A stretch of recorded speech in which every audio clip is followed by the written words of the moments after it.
Welcome to today's deep dive. We're taking you on a custom-tailored journey today through some truly fascinating source material. Yeah, this is a great one. It really is. We're looking at a brilliant article from Monumental Movement Records, and it's titled Amazonian Indigenous Music Culture.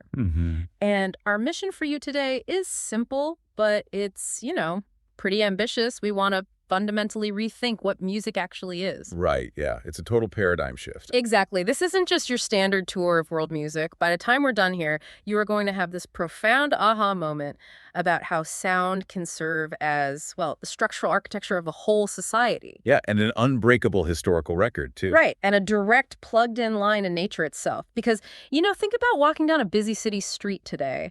Our first instinct is usually to just block the world out. Oh, absolutely. Earbuds go right in. Earbuds in, noise canceling turned all the way up. We press play on a curated playlist and build this invisible wall of sound around ourselves to, escape the environment. Right, a sterile little acoustic bubble. Yeah, exactly. But imagine stepping into an environment where silence practically does not exist, where every rustle of a leaf, every insect, every bird is just constantly contributing to this massive wall of sound. It's overwhelming if you're not used to it. Totally. And in the Amazon, humans aren't trying to stand out from that noise. They certainly aren't trying to block it out. They are joining the chorus. Yeah, to understand the Amazonian indigenous experience, you really have to discard that modern idea of music as just an isolated art form or, background noise. Right. It's way more active than that. Exactly. The Amazon River Basin is one of the most culturally diverse regions in the world. Hundreds of indigenous groups, unique languages, myths, but they share this core philosophy where music is an act. It's a doing. Okay, let's unpack this. Because when the source says music is an indivisible part of daily survival, it means that literally. The article points out that songs are used specifically to pray for a successful hunt. Right? Or to ensure farming yields crops. Which, from our perspective, singing while hunting seems completely counterintuitive, right? If you're hunting, shouldn't you be completely quiet? You would think so, yeah. Yeah. But in acoustic ecology, being quiet isn't the only way to hide. Oh, interesting. Yeah. If you synchronize your frequency with the environment, like if your hunting song mimics the exact pitch and rhythm of the local birds and the rustling leaves you achieve acoustic camouflage. Wow. So you aren't being quiet, you're literally becoming the forest. Exactly. The prey doesn't hear a human approaching, it just hears the baseline hum of the jungle. That is wild. Instead of putting on headphones to escape the world, creating music in the Amazon is the ultimate way of plugging directly into the world. Yeah, exactly. How does that change the way the community actually functions, though? Well, what's fascinating here is the existential implication of it. Yeah. By imitating the forest sounds, humans are placing themselves on the exact same existential phase as nature. So they aren't, above it or outside of it? No, not at all. They're declaring that they are a functioning organ within the larger body of the forest. The environment is constantly making sound, and human music exists on that exact same continuum. It just completely dissolves the boundary between human and nature. Right. And beyond survival, making this music reaffirms that the individual is a member of the community. The dances mark the changing seasons, growth milestones, things like that. So if music is the act of plugging into the world, it stands to reason that it becomes the operating system for how the society organizes itself. Operating system is a really good way to put it, actually. Right. Because any OS needs a strict set of rules, like who gets to run which program and when. Yeah, and the music has incredibly strict social rules, age, gender, social standing. All of that dictates exactly who can sing, what, and when. I think the source mentions specific ritual melodies that are known strictly by the elders, right? Right, and they're passed down purely orally. But on the flip side, you have group dances that are shared by the whole community. Oh, gotcha. So everyone participates in those. Exactly. And those are inscribed into the body through pure repetition. It's learned naturally through living, not through, formal education. Wait, so music is literally their clock, their calendar, and their social hierarchy all rolled into one? Yes, exactly. Yeah. It's a device that visualizes social structure and fixes the order of the community as sound. That is it's so hard to wrap my head around. The article says music literally manages time. It does, yeah. The progression of a ritual is entirely controlled by music. But how do you coordinate hundreds of people without a watch or a clock? Are they just, guessing when to move to the next phase? Not at all. Time itself is partitioned by sound. When a song ends, the next action begins. And you have to be paying attention constantly. You can't just zone out. Exactly. You're constantly tuned in. Okay, so if music is coordinating an entire society in a dense jungle, our Western musical rules just don't apply. I mean, what does this actually sound like? If you go in looking for a standard verse and a catchy chorus, you are going to be completely lost. Right. No pop song structures here. No, Western music has a narrative arc. It builds tension and resolves it. But Amazonian indigenous music uses very short, highly repetitive phrases.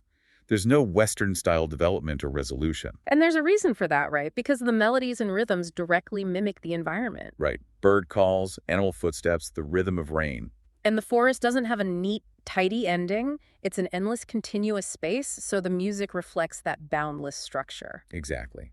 And the rhythms aren't metronomic, like a digital drum machine. They're cyclical and fluctuating. They breathe. Yeah, and the instruments themselves are pulled straight from that same environment. Wood, bamboo, bone, seeds, shells, clay. And there's intense specific symbolism to them, too. Right. Flutes are used to reproduce the voices of mythical beings or ancestors, right? Yes. And drums integrate the movements of the whole community. Shakers are linked to rain and fertility. Here's where it gets really interesting, though.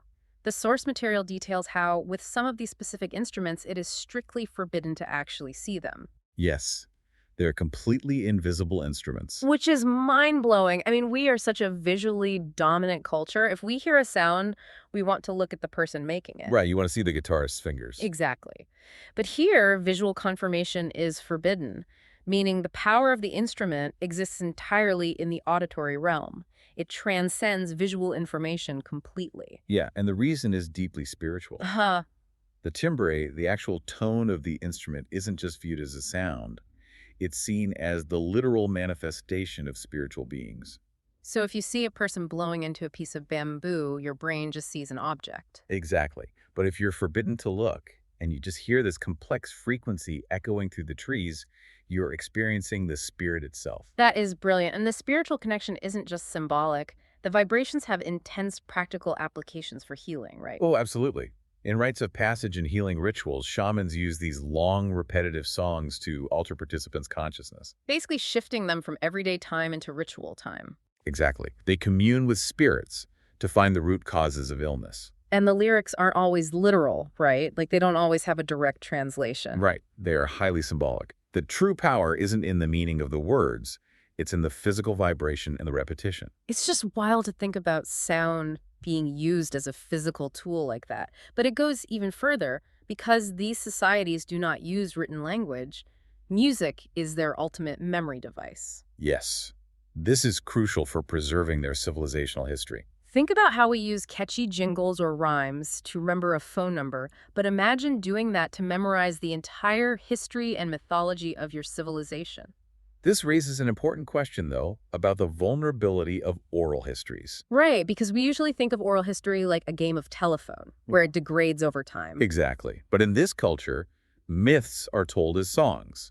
Specific melodies are linked to specific stories. So the boundary between spoken language and singing is incredibly blurry. Very blurry. Music, language, and myth aren't separate things. They are a single, integrated system. Which means if you forget a melody, you lose a piece of history. To forget a melody is synonymous with losing that history. Wow. That puts so much weight on every single song. It's an incredible auditory ecosystem. But, with a system this deeply rooted, what happens when it collides with the outside world? Well, it's easy to assume this kind of ancient culture is fragile. Right, that it would just shatter when exposed to modern influences. But the timeline in the article shows that this music is incredibly resilient. Oh, very resilient. In the 16th century, they encountered external religious music. And then in the 19th century, missionaries actively tried to restrict certain musical practices, right? Yes, they did. But despite all those pressures, the indigenous communities didn't lose their culture. What stands out to you about this timeline? For me, it's that they proactively reorganized their culture. They didn't just passively let it fade. If we connect this to the bigger picture, it was a brilliant survival strategy. They adopted new instruments and new melodies from the outside world. But they were selective about it, right? Extremely selective. They firmly rejected anything that didn't fit their community's values. That's amazing. They curated their own cultural evolution. Yeah, and that continues today. In the late 20th century, ethnomusicologists started recording them. But now in the 21st century, the indigenous people are using recordings and video themselves, right, for their own education. Exactly. They're using modern tech to preserve their oral traditions. Today, the music is a powerful symbol of their cultural independence and their land rights. Though the article mentions they are highly wary of commercial exploitation, which makes total sense. Oh, absolutely. They oppose their music being used without cultural context. Right, because if a song is your clock, your history, and your healing tool, you don't want it turned into a meaningless club beat. No, you don't. They aren't living in the past. This music is a present, ongoing cultural practice. It really is. Yeah. So just to summarize this incredible journey we've been on, we've learned how Amazonian music acts as the heartbeat of the forest. It's the clock of the community, the voice of the ancestors, and this incredibly resilient tool for cultural survival in the 21st century. And as long as the forest exists and people live there, this integrated universe of sound is going to keep ringing out. It's fascinating. So I want to leave you with one final thought to mull over. We've seen how in the Amazon, forgetting a melody means literally losing a piece of history and societal order. Yeah. So if music is the ultimate memory device and the essential glue of a culture, what does it mean for our society's collective memory that so much of the music we consume today is mass-produced, background noise meant to be forgotten by next week? That is a very heavy question. Something to think about next time you put those earbuds in. Thanks for joining us on this deep dive. See you next time.